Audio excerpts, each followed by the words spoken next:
할렐루야. 제가 기도함으로 예배 시작하도록 하겠습니다.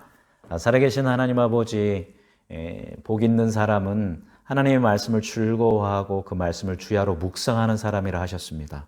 오늘 이와 같이 우리가 영상으로 예배드리며 주의 말씀을 즐거워하고 읽고 듣고 묵상할 수 있는 복을 허락해 주셔서 감사합니다.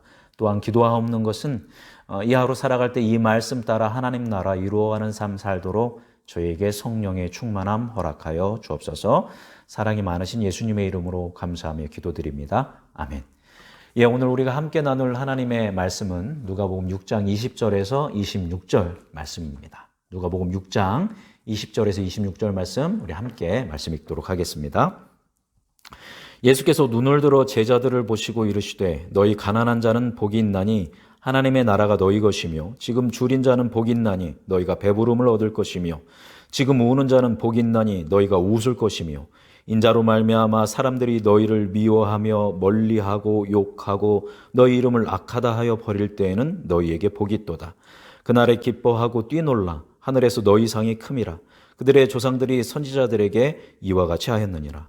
그러나 화 있을진저 너희 부유한 자여 너희는 너희의 위로를 이미 받았도다. 화 있을진저 너희 지금 배부른 자여 너희는 줄이리로다. 화 있을진저 너희 지금 웃는 자여 너희가 애통하며 울리로다. 모든 사람이 너희를 칭찬하면 화가 있도다. 그들의 조상들이 거짓 선지자들에게 이와 같이 하였느니라. 아멘.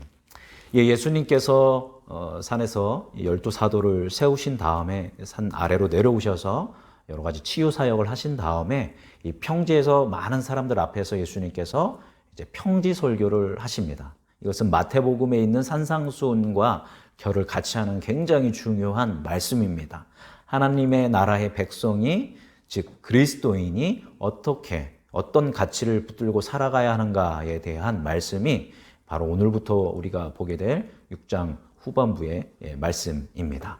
예수님은 이 평지 설교를 시작하면서 시편 1편에서 복이 있는 사람으로 시작하듯이 어떤 사람이 복이 있는 사람인지 또 어떤 사람이 화를 입은 사람인지에 대해서 이야기를 하십니다. 어떤 사람이 복이 있는 사람이라고 주님은 말씀하십니까? 우리 이제 20절, 21절, 22절 보니까 어떤 사람이 복이 있다고 하십니까? 가난한 사람들. 가난해서 배고프고 배고프니까 애통하고 또 핍박을 당하는 이런 사람들이 복이 있다라고 예수님이 말씀하십니다. 반대로 이 마태복음과는 달리 화 있는 사람에 대해서도 이야기하는데 동일하게 평행으로 갑니다. 화 있는 사람은 반대로 부요한 사람들. 부요하니까 배불리 먹을 수 있는 사람들. 배불리 먹으니까 여유로우니까 웃음이 나오는 사람들. 그리고 많은 사람들에게 칭찬을 받는 사람들. 이런 사람들이 복받은 사람들인 것 같지만 예수님께서는 사실 이런 사람들은 뭐가 있는 사람이다? 화가 있는 사람이다 라고 이야기하십니다. 우리가 어떤 의미인지는 알지만 참 받아들이기 좀 어려운, 왜냐하면 우리도 이 행복이라는 개념, 복이라는 개념이 물질적인 것과 너무 연결이 돼 있기 때문에 불편할 수도 있는 것이 이 말씀인 것 같습니다. 근데 이 말씀은 예수님을 어떤 사람들이 따랐고 예수님이 어떤 사람들이 예수님을 거절했는지를 보면 간단하게 해석할 수 있는 말씀이죠. 여러분, 누가 예수님을 믿고 예수님을 의지하고 예수님을 따라갔습니까? 예수님이 공생애를 하실 때 대부분 어떤 사람이었냐면 가난한 사람들, 배고픈 사람들, 애통함이 있는 사람들, 병든 사람들, 귀신 들려있던 사람들, 이런 사람들이 예수님을 따랐다는 거죠. 지난 시간에 봤던 것처럼 세리와 죄인들, 그들에게는 이 지금까지 얘기했던 사람에게는 누가 필요하냐면 메시아, 구원자, 그리스도가 필요했고, 그렇게 메시아라고 오셨던 이 예수님을 보니까 정말 예수님을 통해서 마음의 상처, 또 병, 또 귀신이 떠나가고 또 때로 배불리 먹기도 하고 또 예수님을 통해서 위로를 받고 그곳에서 하나님의 나라를 이 가난한 사람들은 경험했던 거죠. 그러니까 그 사람들이 어떤 사람들인 거예요?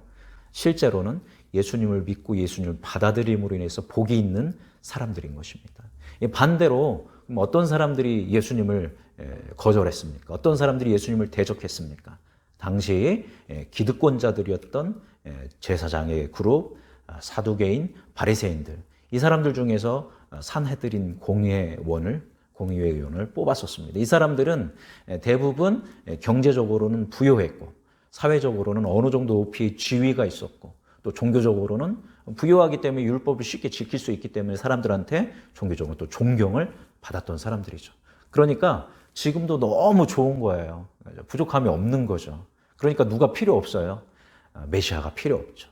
그들이 종교적으로는 메시아를 갈망하고 메시아가 오기를 대망했지만 사실은 메시아가 실제로는 필요 없는 겁니다. 종교적으로는 메시아가 필요하지만 실제적으로는 지금이 너무 좋은 거죠. 그랬을 때 그 메시아가 오셨는데도 불구하고 지금이 너무 좋으니까 메시아를 거절하고 메시아를 대적하는 무리가 된 것입니다.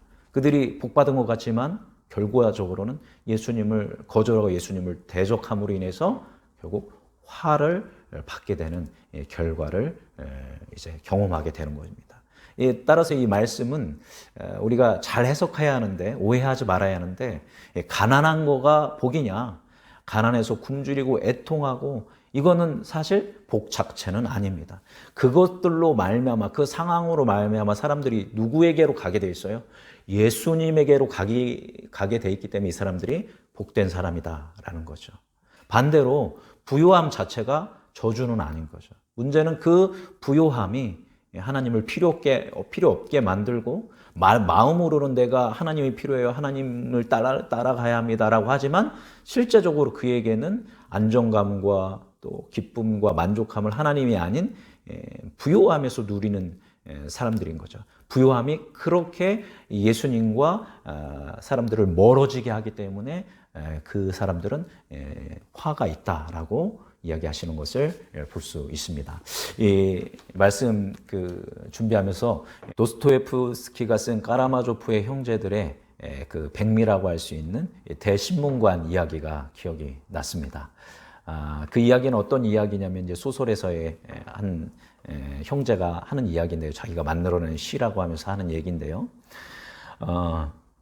16세기에 이 민중들은 너무 고달팠고 그 종교 지도자들은 굉장히 권력과 부를 가지고 있었던 이 시대입니다. 그런데 이 시대에 예수님이 자기 백성을 너무 사랑하셔서 아직 오실 때가 안 됐는데 자기 백성들을 만나기 위해서 재림을 하신 거죠.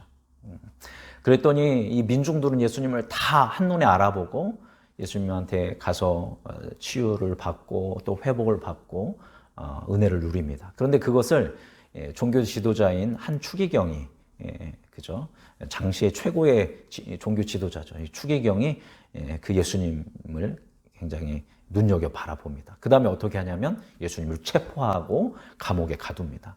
그러면서 그 감옥에 가둔 후에 와서 신문을 시작하는 것입니다. 그러면서 이제 당신 누구냐? 진짜 그리스도냐?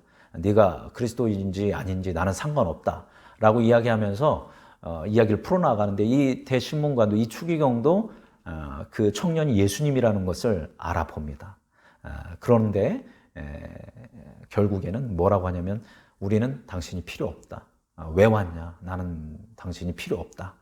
그러면서 내일 너를 화형시키겠다라고 이야기합니다. 예수님인지 알매도 불구하고 거절하는 것입니다. 왜냐하면 그는 이제 90세의 할아버지인데 지금까지 누려왔고 지금까지 지켜왔던 것에 대한 어떤 그 기득권, 어떤 그 부유함, 어떤 그 권력에 대한 야욕을 가지고 있는 것이죠. 그러면서 예수님 필요 없다라고 하면서 내일 화형시키겠다라고 이야기합니다. 그 긴 대화가 끝난 다음에 이제 이 대신문관은 이 젊은이가 이 예수님이 뭔 얘기를 할지 고통스러운 얘기더라도 좋으니 뭔 얘기를 할지 기다리고 있었습니다. 그랬을 때 예수님이 이 대신문관에게 한 걸음 한 걸음 다가가서 사랑의 입맞춤을 하십니다. 그랬을 때 대신문관은 이제 깜짝 놀라죠. 그게 그리스도의 사랑 아니겠습니까? 그럼에도 불구하고 이 대신문관은 돌이키지 않습니다. 그 다음에 결국은 떠나시오. 그리고 다시는 돌아오지 마시오 하면서 예수님을 놓아주고 예수님은 어둠 속으로 사라지면서 이 이야기가 끝이 납니다. 이 추기경이 뭡니까? 이 대신문관이 누구입니까? 종교 지도자 중에서 가장 높은 사람이고 평생 예수 그리스도를 경배하고 예배하며 살았던 사람인데 정작 그 예수님이 오셨을 때 그 예수님을 모아했다라는 거예요. 거절한 것입니다. 그가 가지고 있는 많은 것들, 그가 구축해 놓은 모든 것들이 무너지지 않기를 바랬던 거죠. 말씀 마무리하도록 하겠습니다. 지금 이 시대는 굉장히 부유하고 풍요로운 시대인 것 같습니다. 혹시 내가 가지고 있는 이 풍요함이, 내가 가지고 있는 이 부요함이 예수님과 우리 사이를 가깝게 하고 있는지, 아니면 예수님과 우리 사이를 멀어지게 하고 있는지 우리가 돌아봤으면 좋겠습니다. 그래서 나의 모든 삶에 주어진 이 풍성한 것들로 말미암아 더 주님께 집중하고 그것으로 이웃을 더 잘 섬길 수 있는 그런 복된 우리가 되길 간절히 소망합니다. 이 화 있었던 이런 사람들, 이 부요함으로 말미암아서 자기 만족을 누리고 그 부요함이 목적이 되고 부요함의 안정감을 듣는 이런 화가 있는 그런 삶이 아니라 정말 가난하고 배고프고 또 애통하고, 그래서 그리스도를 구할 수밖에 없었던 사람들이 복이 있는 사람들이었던 것처럼 우리가 예수가 아니면 안 된다는 그런 마음으로 늘 예수를 갈망하고 예수를 사랑하고 예수를 따라갈 수 있는 그런 복된 삶을 사는 우리 모두가 되기를 간절히 소망합니다. 오늘 말씀 기억하면서 이 말씀 따라 사는 동안 함께 찬양하겠습니다. 이 말씀 따라 사는 동안 지치지 않게 하시고, 이 말씀 따라 사는 동안 주님 나라 이루소서. 우리 함께 마음 앞에 기도하고 개인적 기도 제목 가지고 기도하시고 주기도문으로 마치시면 되겠습니다. 기도하겠습니다. 살아계신 하나님 아버지, 우리가 복받은 사람인지 우리가 화 가운데 있는 사람인지 우리 스스로를 돌아보고 분별할 수 있는 은혜를 허락하여 주옵소서.